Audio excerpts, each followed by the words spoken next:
Welcome back to the morning show here on the Rise News.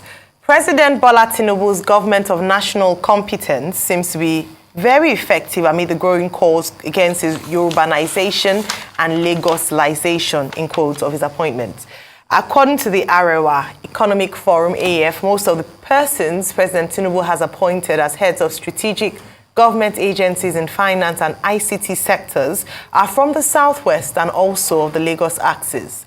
However, some opposition presidential candidates who took part in the 2023 general elections on Thursday met with the national chairman of the ruling All Progressives Congress, Dr. Abdullahi Ganduje, begging him to prevail on President Bola Tinubu to include them in his government of national competence.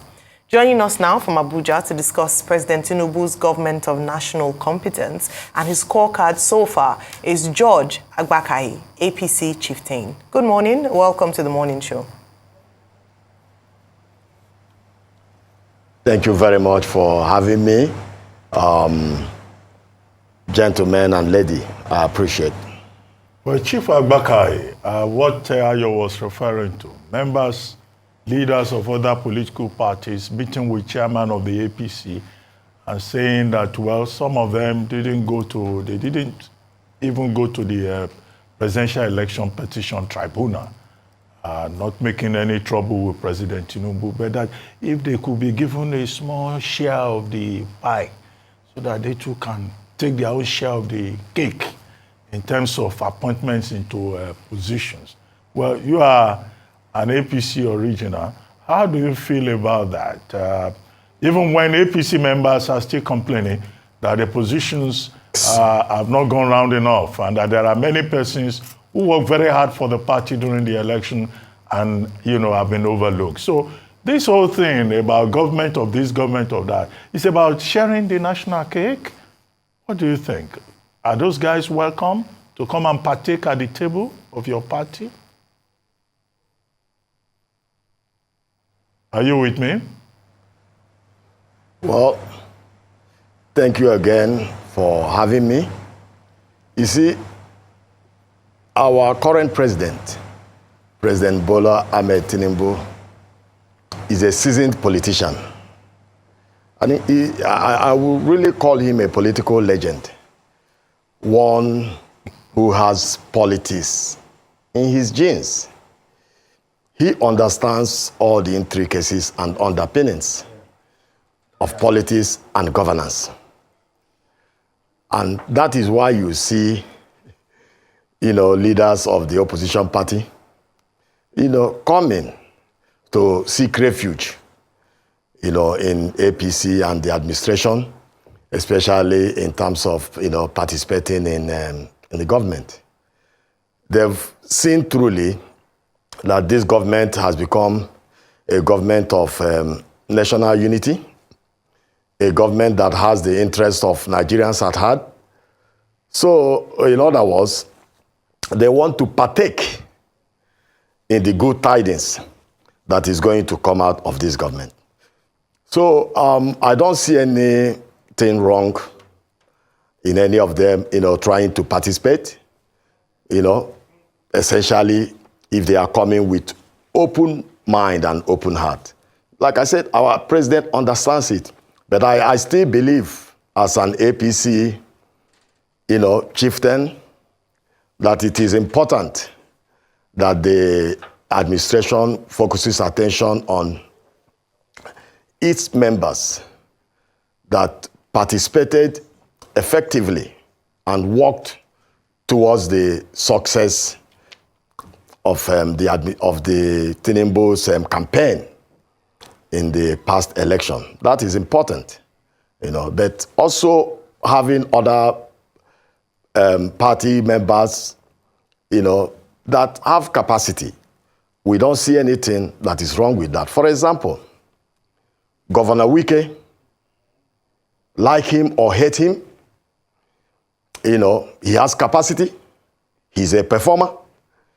He has done it, with pretty good record in Rivers State. So he's being appointed the Minister of Federal Capital Territory. I think is a good thing for the country. And if you see the way he has handled the office in the past, 1 week that he's been there, it's been awesome. So basically, I don't think anything is wrong with it, but we have to first of all concentrate on party members that participated actively in the election.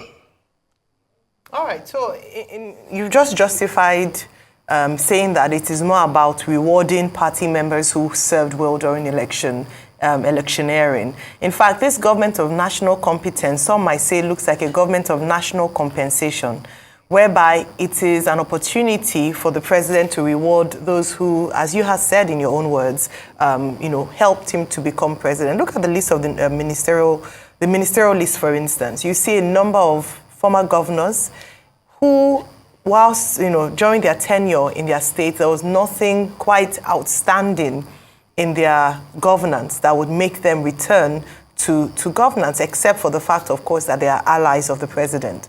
So these are some of the criticisms with regards to appointments.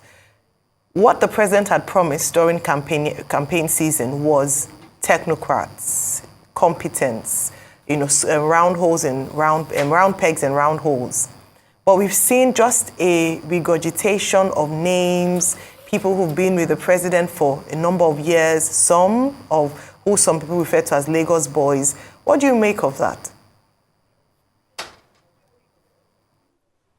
You see, I believe that the ministerial list you talked about, the ministers that have been appointed by Mr. President are competent people.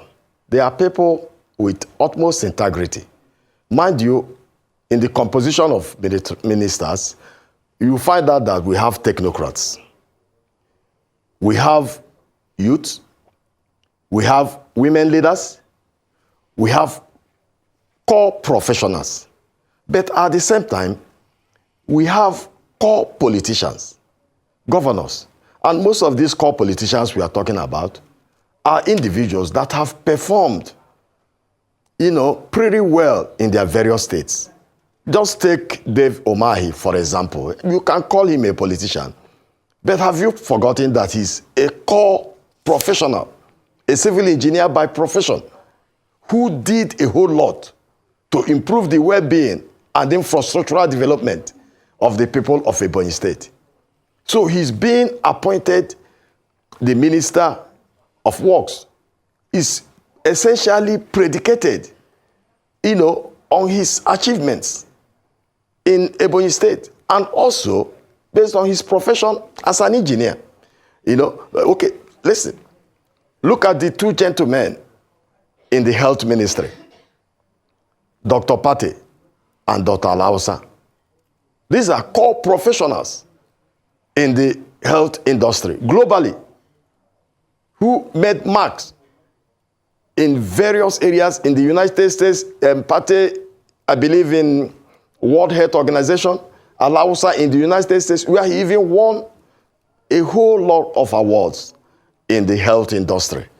Then look at other areas.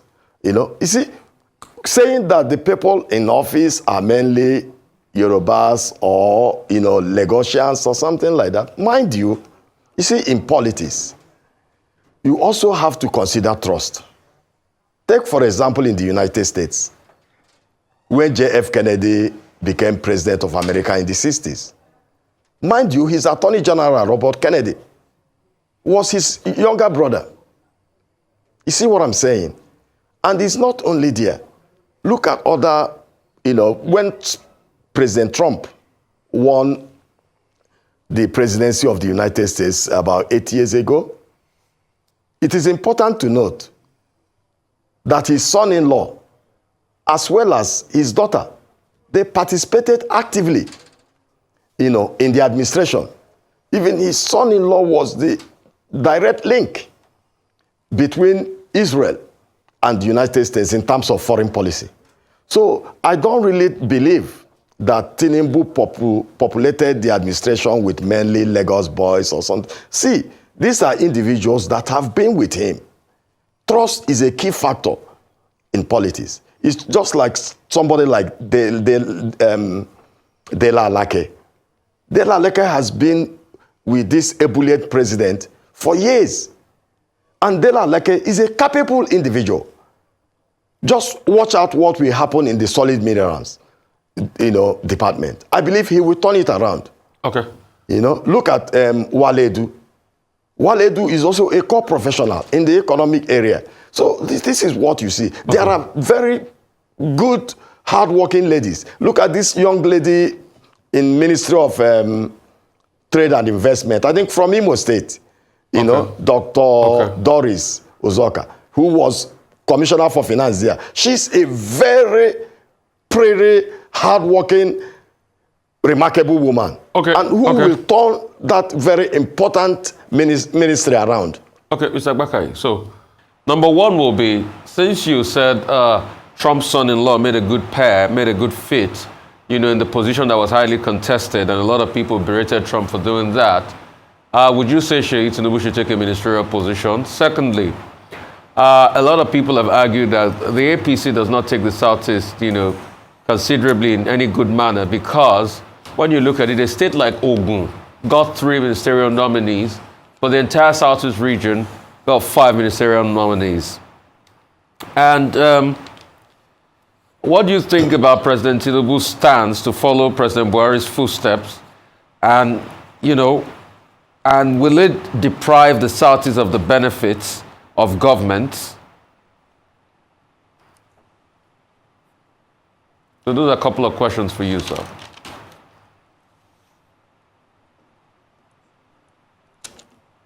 Okay. Well, I think you misunderstood me when I was making a reference in respect of, President Donald Trump's son-in-law. No, I got you directly. I'm asking you. Advisor, no, Mr. George Agbakahi, I got you directly. I'm asking you a direct question. Do you want Seyi Tinubu to be a minister? Will it be a good idea for you for Seyi Tinubu to be a minister in this administration? I'm asking you a direct question. I understood you perfectly.